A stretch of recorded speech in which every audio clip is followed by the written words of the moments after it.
आज हम हिस्ट्री का लेसन 3 क्लास 7 की बुक एनसीईआरटी से इसको पढ़ाएंगे। तोमर के बारे में बताएंगे। पहले दिल्ली का आरंभिक विकास। दिल्ली तोमर की राजधानी थी और देहली वाल नामक सिक्के चले यहाँ पर। दिल्ली के विकास में राजपूतों की जाति तोमर द्वारा 12वीं सदी फारसी दिल्ली सल्तनत की राजकीय भाषा थी और दिल्ली सल्तनत की स्थापना भी हुई थी इसी में और 13वीं सदी में हुई थी। देहली वाल नामक सिक्के दिल्ली में प्रचलित थे जो वाणिज्य व्यापार पर छाए रहे और तोमर राजपूत दिल्ली के प्रारंभिक शासक थे। भारतीय उपमहाद्वीप में दिल्ली सबसे विशाल राजा थे। सल्तनत की जो भाषा थी, राज्य की भाषा वो फारसी थी। दिल्ली सुल्तानों के बारे में जो जानकारी के स्रोत है वो हमें किससे मिले हैं? अभिलेख से, सिक्के, स्थापत्य और साहित्यिक स्रोत से। अभिलेख में गयासुद्दीन बलबन के बारे में एक संस्कृत प्रशस्ति द्वारा पता चला। सिक्के इल्तुमिश ने तांबे के जीतल एवं चांदी के टंके जारी किए। स्थापत्य कुवत उल मस्जिद भारत में तुर्कों द्वारा निर्मित पहली मस्जिद। और साहित्य स्रोत से तवारीख, ये बहुवचन शब्द है। बहुत सारे राजाओं के बारे में जानकारी मिलती है। दिल्ली सल्तनत के अंतर्गत सम्मिलित वंश स्थापना 1206 में और सुल्तानों द्वारा दिल्ली में बसाए देहली, सीरी और झापना। जो दिल्ली सल्तनत के अंतर्गत सम्मिलित वंश थे उसका एक कीवर्ड है गुड़ खात तस्लीम में, वो हम आगे बताएंगे। अभी रजिया सुल्तान के बारे में। रजिया सुल्तान 1236 से 1240 तक रही। रजिया के बारे में जानकारी का मुख्य स्रोत मिनाज सिराज के विचार। इल्तुमिश की उत्तराधिकारी बनी। 1236 में दिल्ली के सिंहासन पर बैठी। 4 साल बाद 1240 में पठानों द्वारा सिंहासन से हटाया गया। रजिया ने अपने सिक्कों व बिलों पर खुदवाया कि वह इल्तुतमिश की बेटी है। जनता का सर्वाधिक सहयोग प्राप्त करने वाली महिला शासक। मस्जिद अरबी शब्द है अर्थ व स्थान जहाँ पर घुटने व माथा टेककर अल्लाह की उपासना करते हैं। 12वीं सदी के आखिर दशक में बनी कुवत अल इस्लाम मस्जिद दिल्ली कुतुबुद्दीन ने बनवाई।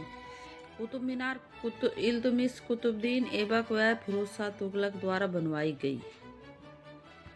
जामा मस्जिद या मस्जिद ए जामी, यहाँ नमाज पढ़ी जाती है। इमाम फ्राइडे की नमाज में धर्मोपदेश देता है। इमाम नेता होता है, नमाजियों में सबसे बड़ा धार्मिक नेता होता है और नमाज के समय मक्का मदीना की ओर मुख करके बैठते हैं। मक्का मदीना भारत में पश्चिम की ओर है। इस दिशा को किबला कहते हैं। इसी लेसन में 3 महिला शासिका के बारे में बताया गया। कात्य वंश की स्थापना रुद्रम्मा देवी ने की और कश्मीर की रानी दिद्दा बड़ी दीदी और रजिया सुल्तान।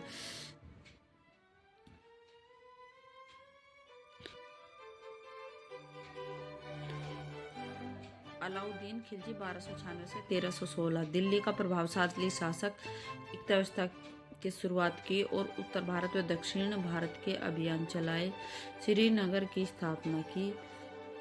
अढ़ाई टका सोने व चांदी के सिक्के चलाए। गैरिसन नामक नया शहर बसाया।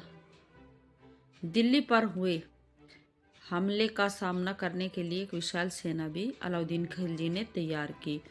सुल्तान मुहम्मद तुगलक MBT निम्न लोगों को ऊंचे पद पर बिठाया। इसके प्रशासनिक अधिकारी जो थे वो देहली एक खूना के निवासियों के लिए दिल्ली से दौलताबाद राजधानी परिवर्तन की। दिल्ली का सुल्तान बना। मंगोलों पर आक्रमण की योजना बनाई। कागजी मुद्रा की तरह सांकेतिक मुद्रा धातु के सिक्के चलाए।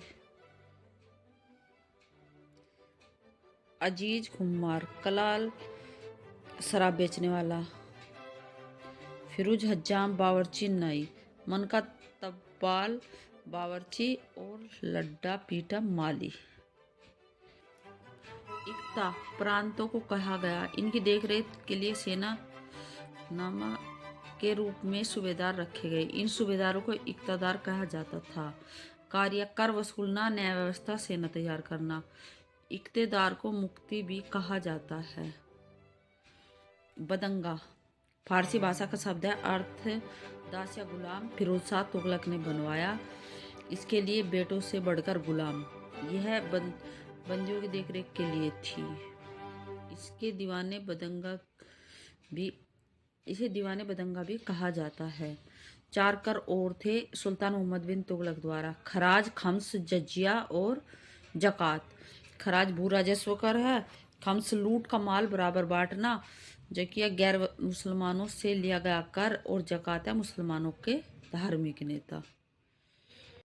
श्रेणियां: प्रार्थना करने वाला वर्ग ईश्वरीय शांति, युद्ध करने वाला वर्ग नाइट कहलाए और खेती करने वाला किसान कहलाए। 3 श्रेणियों का विचार फ्रांस में सूत्रबद्ध किया गया। दिल्ली पर शासन करने वाले 5 वंश। नंबर 1 गुलाम वंश। ऐबक 1206 से 10 तक दिल्ली सल्तनत का प्रारंभिक राजधानी लाहौर व दिल्ली सल्तनत की स्थापना की। कुतुबुद्दीन बख्तियार काकी की याद में कुतुब मीनार बनवाई।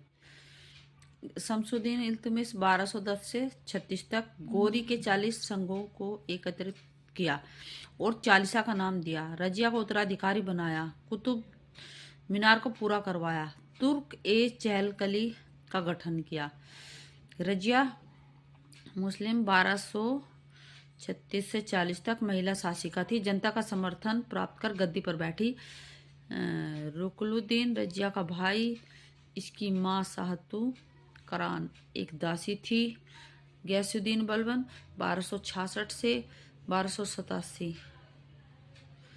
गयासुद्दीन बलबन और रजिया से पहले 3 शासक और आए थे।